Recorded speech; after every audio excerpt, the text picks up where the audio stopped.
ആരാണ് വേടൻ? ആധുനിക കേരളത്തിലെ ജാതി വിവേചനത്തെയും വൈരുദ്ധ്യങ്ങളെയും കുറിച്ചുള്ള അസംസ്കൃതവും അചഞ്ചലവുമായ ഒരു ചിത്രമാണ് 2019 പുറത്തിറങ്ങിയ വോയിസ് ഓഫ് ദി വോയിസ്ലെസ് എന്ന ആൽബത്തിലൂടെയാണ് വേദൻ ആദ്യമായി അരങ്ങേറ്റം കുറിച്ചത്.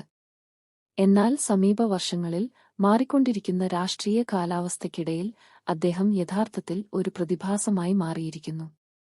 ക്രിക്കറ്റ് താരം സഞ്ജു സാംസൺ സോഷ്യൽ മീഡിയയിൽ അതിന്റെ വരികൾ ഉദ്ധരിച്ചതിനുശേഷം കേരളത്തിന് പുറത്തേക്ക് പ്രതിധ്വനിച്ച അദ്ദേഹത്തിന്റെ track the shirt stitched with sweat വിയോജിപ്പിന്റെ ദേശീയ ശബ്ദമായി അദ്ദേഹത്തിന്റെ വരവിനെ അടയാളപ്പെടുത്തി.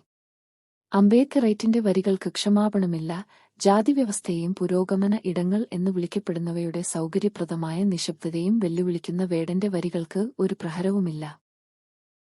കേരളത്തിലെ ദളിത് അവകാശങ്ങൾക്കായി പോരാടിയ അയ്യങ്കാളിയെപ്പോലുള്ള അക്കണുകളുടെ പോരാട്ടങ്ങളിൽ നിന്ന് പ്രചോദനം ഉൾക്കൊണ്ട് വ്യവസ്ഥാപരമായ അനീതി സഹിക്കാൻ നിർബന്ധിതരായ തലമുറകളുടെ വേദനയെ സംവേദനം ചെയ്യുന്നതാ അദ്ദേഹത്തിന്റെ വരികൾ. വേടന്റെ ധിക്കാരത്തിന് എതിർപ്പുകളൊന്നുമില്ല. അടുത്തിടെ അദ്ദേഹത്തിന്റെ ഗാനങ്ങൾ പലപ്പോഴും ചെറുത്തുനിൽപ്പിനുള്ള ആഹ്വാനങ്ങളായി വ്യാഖ്യാനിക്കപ്പെടുന്നു. വലതുപക്ഷ വൃത്തങ്ങളിൽ നിന്ന് വിമർശനങ്ങൾ ഉയർന്നുവന്നു. പ്രാദേശിക നേതാക്കൾ അദ്ദേഹം സാമൂഹിക വിഭജനം വളർത്തുന്നുവെന്ന് ആരോപിച്ചു.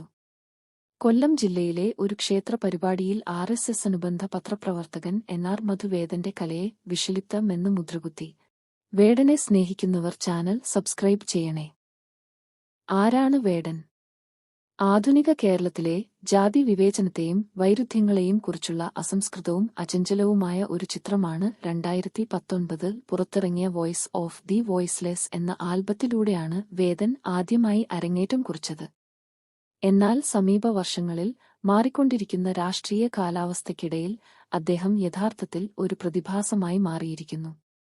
ക്രിക്കറ്റ് താരം സഞ്ജു സാംസൺ സോഷ്യൽ മീഡിയയിൽ അതിന്റെ വരികൾ ഉദ്ധരിച്ചതിനുശേഷം കേരളത്തിന് പുറത്തേക്ക് പ്രതിധ്വനിച്ച അദ്ദേഹത്തിന്റെ track the shirt stitched with sweat വിയോജിപ്പിന്റെ ദേശീയ ശബ്ദമായി അദ്ദേഹത്തിന്റെ വരവിനെ അടയാളപ്പെടുത്തി. അംബേദ്കറൈറ്റിന്റെ വരികൾക്ക് ക്ഷമാപണമില്ല, ജാതിവ്യവസ്ഥയെയും പുരോഗമന ഇടങ്ങൾ എന്ന് വിളിക്കപ്പെടുന്നവയുടെ സൗകര്യപ്രദമായ നിശബ്ദതയും വെല്ലുവിളിക്കുന്ന വേടന്റെ വരികൾക്ക് ഒരു പ്രഹരവുമില്ല. കേരളത്തിലെ ദളിത് അവകാശങ്ങൾക്കായി പോരാടിയ അയ്യങ്കാളിയെപ്പോലുള്ള അക്കണുകളുടെ പോരാട്ടങ്ങളിൽ നിന്ന് പ്രചോദനം ഉൾക്കൊണ്ട് വ്യവസ്ഥാപരമായ അനീതി സഹിക്കാൻ നിർബന്ധിതരായ തലമുറകളുടെ വേദനയെ സംവേദനം ചെയ്യുന്നതാ അദ്ദേഹത്തിന്റെ വരികൾ. വേടന്റെ ധിക്കാരത്തിന് എതിർപ്പുകളൊന്നുമില്ല. അടുത്തിടെ അദ്ദേഹത്തിന്റെ ഗാനങ്ങൾ പലപ്പോഴും ചെറുത്തുനിൽപ്പിനുള്ള ആഹ്വാനങ്ങളായി വ്യാഖ്യാനിക്കപ്പെടുന്നു. വലതുപക്ഷ വൃത്തങ്ങളിൽ നിന്ന് വിമർശനങ്ങൾ ഉയർന്നുവന്നു. പ്രാദേശിക നേതാക്കൾ അദ്ദേഹം സാമൂഹിക വിഭജനം വളർത്തുന്നുവെന്ന് ആരോപിച്ചു. കൊല്ലം ജില്ലയിലെ ഒരു ക്ഷേത്ര പരിപാടിയിൽ